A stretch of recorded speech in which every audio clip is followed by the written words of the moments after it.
All right, Rebel fans, another quick video.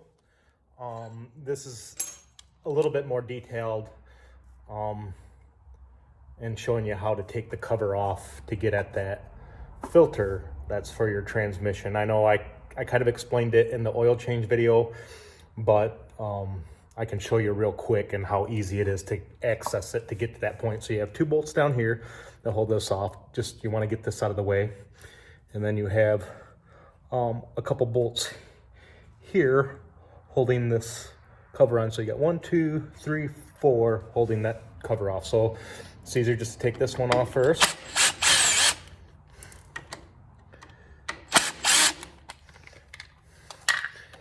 The torque specs are probably like 20 foot-pounds. Just FYI if you're going to ask about that later.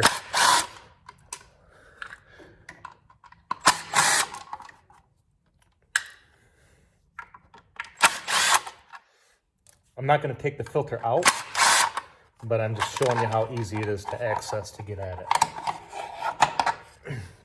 So now your filter is under that cover. So you got your two bolts there. I think they're 10. Or maybe smaller.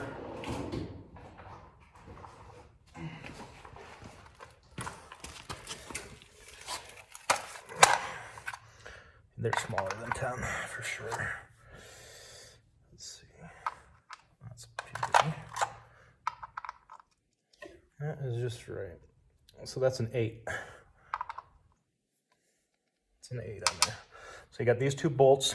There's an O-ring on that cover. There's a spring behind here, and then the filter's behind that spring. So you pull that out. You know, just be careful. It's not like a tension behind the spring. It just, you know, if you pull the cover off, it might fall out or something. So just know that there's a spring under there.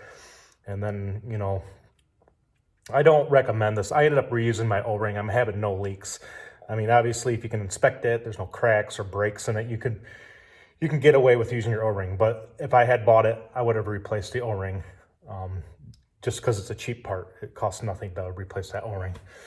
So anyway, so I got that apart. You pull that off. You know, watch your spring, put your new filter in, put the spring in, O-ring, pop that back on. And that's probably, you know, somewhere like 15 foot-pounds or so on these. Don't take my word for it, but they're small bolts, so there's probably not a whole lot to them.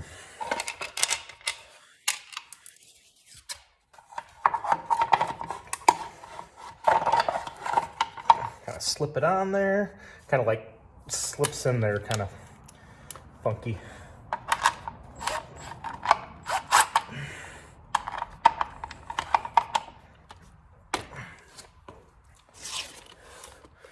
Don't do what I do. I like to put things together like this. You should really not do that, especially if you're not experienced. You're going to cross thread something, and then you're out of luck. So it's a really good idea to start them in by hand.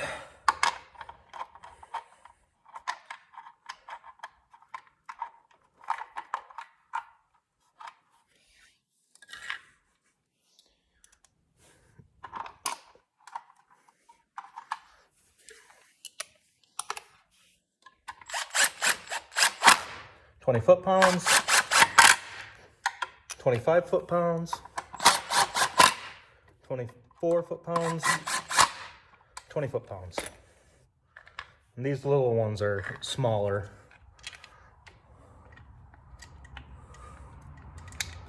Obviously, I'm just joking about the torque specs.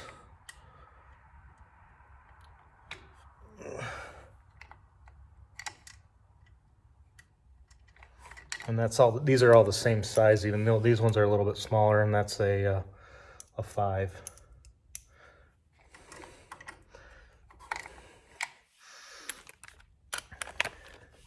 If you can change your oil filter and oil on this, don't be afraid to do this. There's no reason to be afraid to change that. It's really simple. If you're familiar with changing your coolant or your brake fluid, you can change your oil. this is just gonna be a normal routine maintenance deal that you're gonna do on your DCT. So hopefully that helps you guys out, and good luck.